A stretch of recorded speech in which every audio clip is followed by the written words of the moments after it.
Alright, so let's go ahead and start making this tank geo here in Realflow. Um, I'll be going over a few other little things here too in this chapter, just like some preferences and stuff to start out with to show you guys just what to check for and stuff here. For instance, right now we'll go ahead and do that. I should have probably done this in the previous chapter, but this is as good as anywhere to do it. If you come here to File and Preferences, you're gonna have a general thing here. The big thing you wanna see here is this axis setup. For me, since I'm going from 3ds Max, this is what I need to do. So a Z is up instead of Y.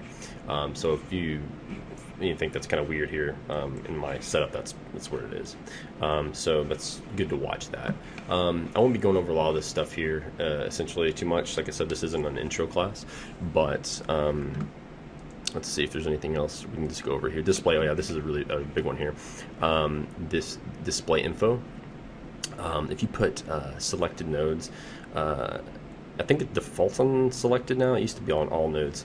If we do all nodes, if you go and okay, this info here shows up even when you don't have it selected. So let's go to preferences again, go back down to display. And I always do selected nodes because once you have a bunch of stuff in your scene, it just gets really hairy up here. It just covers your whole display with all that info and gets really annoying. So that's something to check if you guys didn't know that. So we go okay. That's good. All right, so let's go ahead and start making this this water tank. What we're gonna do here. So Realflow has its own objects or primitives, and they actually added a new one here for 2013. This is cube top open. I'm just going to rename this while I'm at it. Rename this a tank. And this is, we can actually scale this up. We won't want to scale our tentacle up manually over here just because it's an SD file, and also Realflow doesn't like that. So let's go ahead and go in here. Oh, and quickly, I'm going to hide my my tentacle really quickly.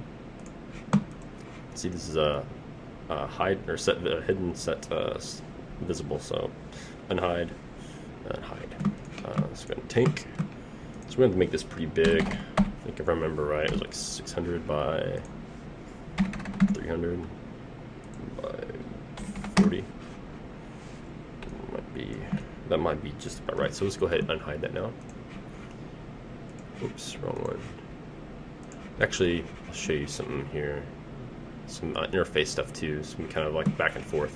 I'm going to come over here, and I don't really care for this message window, so I'll just make this my layers for now. Grab this tentacle and name it tentacle. It's a visibility layer, so this way it's easier for me to come in here and turn off and on. I'll do the same with the tank. Just go in here and double click it. In school you can do like different shading modes as well, so it's kind of nice. But so let's go ahead and turn off the grid, G. Let's see if this is gonna work. So it's lifting out, flopping around. It's about right. Doesn't look like it's gonna be too much of a problem.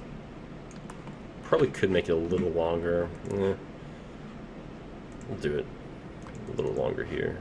And I'll go over this relationship editor stuff too once we start doing simulation work. Go in the tank. Let's go ahead and make this 650. A little bit bigger. And let's go into the side view. You can go to the side views over here by right-clicking on that little perspective thing. Go to side. Go to a wireframe. Oops, wrong one. So 8 is wireframe, and go back to the view. So we want to be coming out of the, so this is going to work pretty well. So I might bring this up just a tad, just so that it comes through the whole thing. That, okay, cool. Let's go ahead and make this shaded again. So yeah, looks like that's probably going to work for what we need.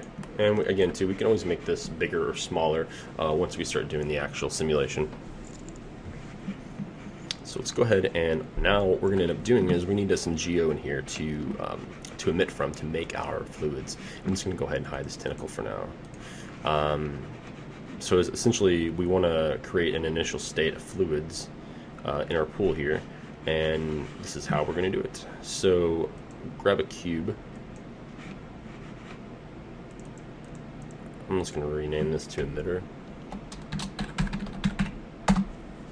and go ahead and scale this. Okay, so what we're going to do now is grab this tank. So we have 650 by 300 by 40. So let's go ahead and just make this the same dimensions.